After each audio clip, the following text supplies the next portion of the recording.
Under investigation for his campaign's ties to the Russian government, President Trump has often lashed out at Obama for what he sees as an inherent contradiction. Question: if all of the Russian meddling took place during the Obama administration, right up to January 20, why aren't they the subject of the investigation? Trump tweeted on February 21.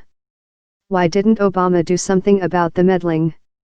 While the Obama administration privately warned Russia to stop interfering on behalf of Trump, NewsPulse News chief investigative correspondent Michael Isikoff says it's fair to criticize Obama for not taking sterner action. At the end of the day, Obama was the president, and he's the one who shrunk from action, Isikoff told Grant Birmingham, host of NewsPulse News podcast Bots and Ballots. It was a politically perilous issue for the White House. President Obama did not want to be perceived as interfering in the election himself on behalf of Hillary Clinton, Isikoff said. There were concerns that if they did so, it would look the White House, was putting the thumb on the scale of the election and would feed Trump's narrative that the election was going to be rigged. The co-author of Russian Roulette, The Inside Story of Putin's War on America and the Election of Donald Trump, Isikoff described the debate that unfolded inside the White House about whether and how to respond to Putin's attempts to get Trump elected. There were people inside the White House who were saying that what the Russians were doing is really serious, is really unprecedented, and we need to strike back in real time because otherwise the message is going to be that you can get away with it, Isikoff said.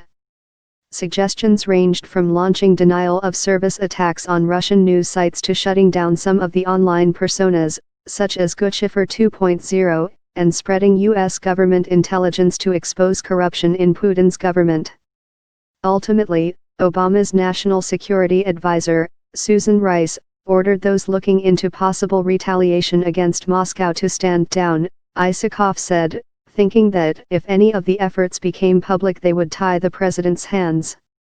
Instead, Obama sought to enlist Republican congressional leaders to craft a joint statement with Democrats that would condemn Putin's government.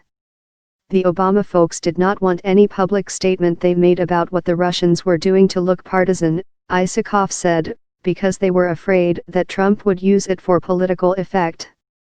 So their idea was, well, if we can get Mitch McConnell and Paul Ryan to sign on to a bipartisan statement, that might cushion the White House from any attacks made by Trump that Obama was trying to tilt the election in favor of Hillary Clinton. McConnell refused to sign the joint statement, leaving Obama out on his own. As he saw it, any statement along those lines would only feed the Clinton campaign's narrative, Isikoff said. His concern at that point was holding on to power in the Senate, so McConnell unquestionably takes some responsibility. More Bots and Ballots episodes from NewsPulse News.